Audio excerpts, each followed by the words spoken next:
Good morning po sa ating lahat mga ka-idol. For today's vlog, pag-uusapan po natin mga ka-idol kung malaki pa rin ba ang pwedeng kitain sa tools na in-streams ads and then sa tools na ads on Reels. Kasi mga ka-idol, kung mapapansin nyo ngayon mga ka-idol, marami pong nagkaroon ng update.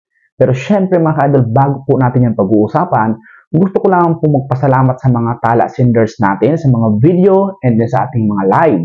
Kaya naman bilang pasalamat, gusto ko pong i-shout out Rosita Radam sa iyong tala na 50 stars. Ayan, thank you po idol. And then syempre kay Ma'am Emilita Lam Anservano, 10 stars. And then kay Ma'am Rose Villamor na lagi pong nagbibigay ng tala sa bawat video ina-upload ko. Maraming salamat po sa iyo idol, Rose Villamor sa inyong 10 tala. Ayan, and then syempre po kay Yuriski Vlog. Thank you po sa iyong 10 stars. And syempre, hindi magpapahuli dyan ang mga ka-Team Ranjud Paangat. Ayan, maraming salamat po sa iyo, Idol Maribel El Bantigi sa iyong 50 stars. And then kay Idol Zil M. Baramida. Wow, 50 stars ang kanyang binigay. Maraming salamat po, Idol Zil M. Baramida. Ayan, napakabait naman. And then syempre, hindi rin magpapatalo si Idol Maribel El Bantigi. Grabe, nagbigay po siya ng 100 tala.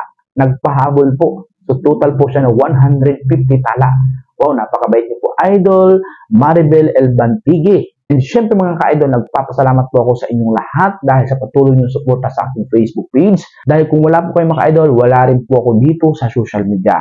So ngayon po mga ka-idol, road to 90,000 followers na po tayo dito mga ka-idol sa aking Facebook page. Ayan, maraming salamat po Lord. And then syempre sa inyong lahat mga ka-idol ko. Sana hindi po kayo magsawang sumuporta. And syempre mga idol, hindi na po natin papatagalin. Sisimulan na po natin mga idol ang ating topic. Malaki pa rin ba ang kita sa in-stream ads and then sa ads on Reels? Kung makikita nyo mga ka-idol dyan sa screen, yan pong unboxing wedding gift. Ayan, so kung makikita nyo mga ka-idol dyan sa screen, 4,000 views po siya. Pero yung kanyang kinita po mga ka-idol sa ads ay $0.70 lang. So napakababa na mga ka-idol. Dapat mga ka-idol, nag-earn na siya ng mga 2.8 or $2 o kaya $4. So, dahil mga ka-idol sa update ni Lolo, so ayan na lang po ang ating kinikita. So, napansin ko rin mga ka-idol sa mga big content creator na iba. So, nawawalan sila ng pag-asa. At yung iba po mga ka-idol ng mga full-time vlogger ay talagang napapaisip na sila kung sila ba ay babalik na sa pagtatrabaho.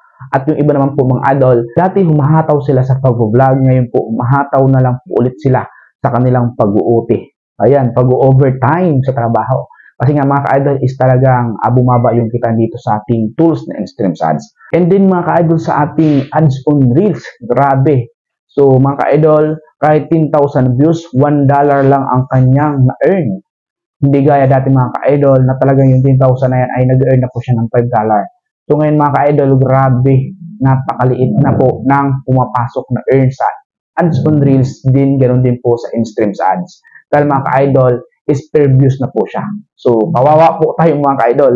Lalo't tayo ay hindi pa naman gaya totally ng mga sikat na vlogger na nagkakaroon ng million views o 100,000 views.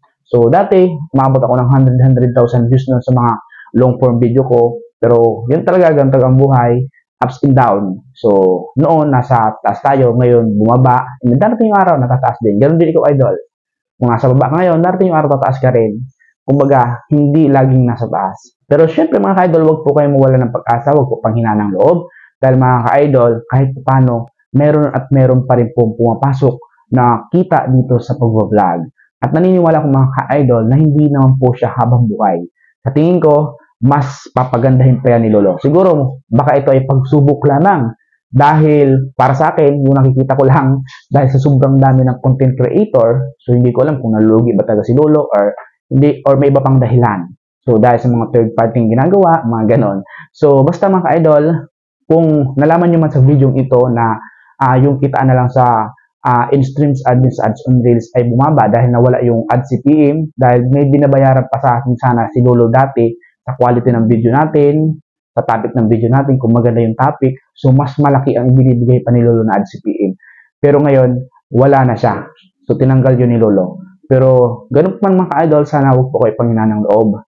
Dahil darating yung araw, darating yung time na mas malaki pa ang ibibigay ni Lolo. Naniniwala ko doon. So baka ito ay pagsubok lamang kung ikaw ba ay susuko, ikaw ba ay karapat-dapat ba talagang manatili dito sa Vlog.